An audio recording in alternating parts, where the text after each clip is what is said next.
No vídeo de hoje, nós vamos ver as strings, ou os fluxos. Talvez você chame as strings ou os strings, mas como é uma palavra inglesa, nós estamos fazendo uma adaptação um pouquinho complicada. Independente da sua preferência, strings são o mecanismo de entrada e saída preferencial da linguagem C++.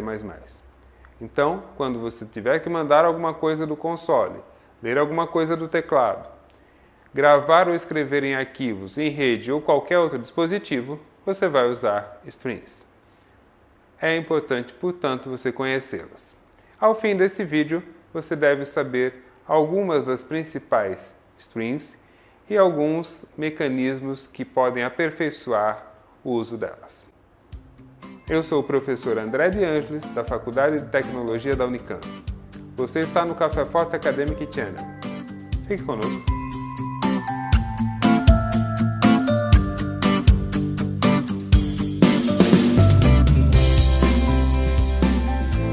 No vídeo anterior, nós discutimos a Standard Template Library, biblioteca padrão de gabarito do C++.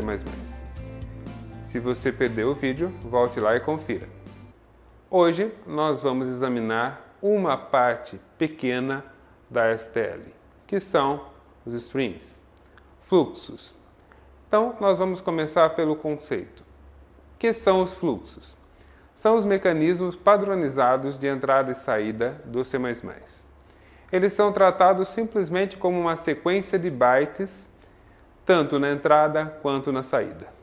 E você pode usar operadores, objetos e uma série de recursos da Standard Template Library para tratar esses fluxos.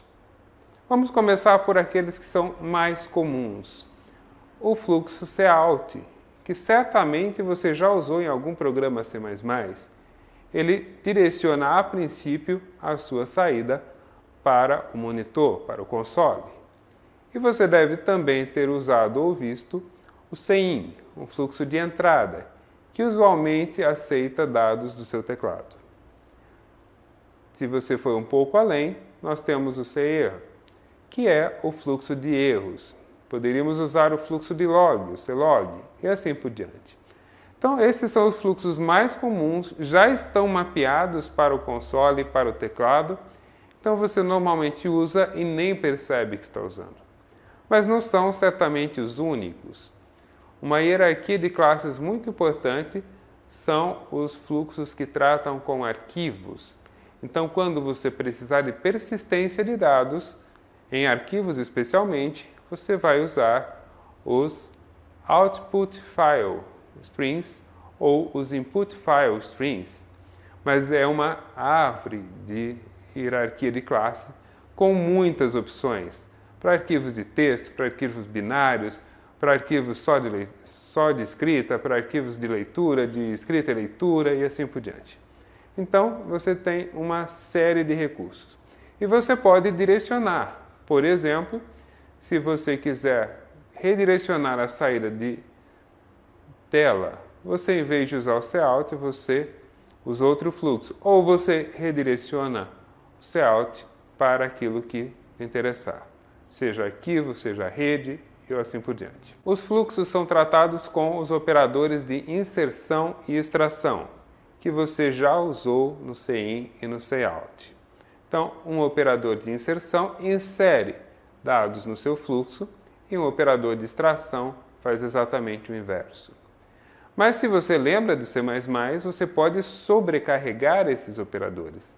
Então, além daquilo que a própria biblioteca já oferece, em todos os vários fluxos que ela tem, você ainda pode sobrescrever os operadores, conseguir muito mais funcionalidade e muito mais rica. Se ainda não bastasse, a biblioteca tem modificadores. Então, há modificadores para você formatar entrada e saída, há modificadores que acertam o número de decimais, o comprimento dos campos. Enfim, você tem uma série de recursos para tratar com os strings.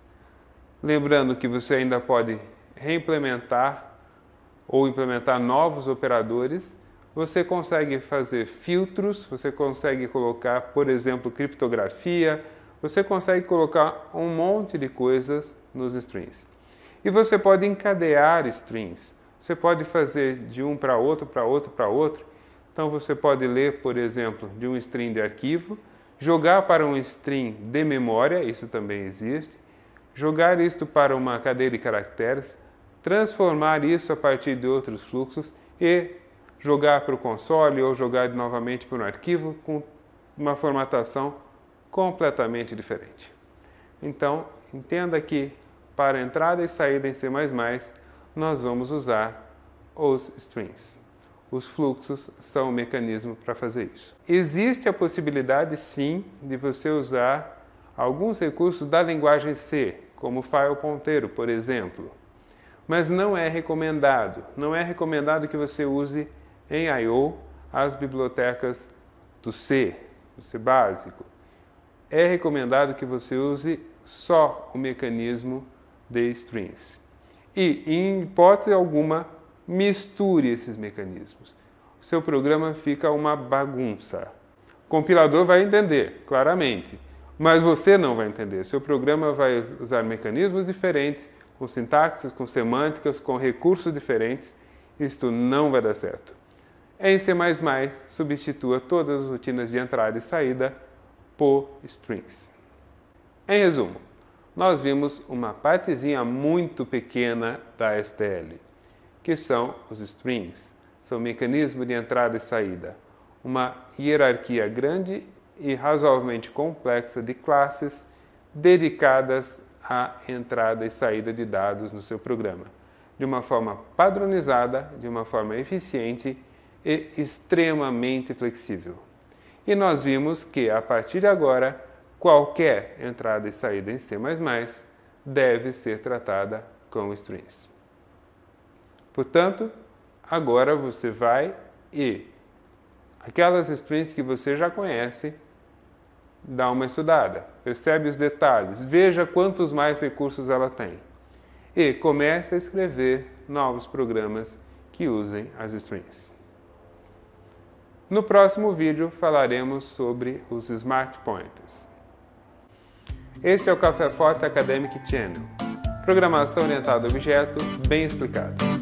Eu sou o professor André Liantes e espero você no próximo vídeo.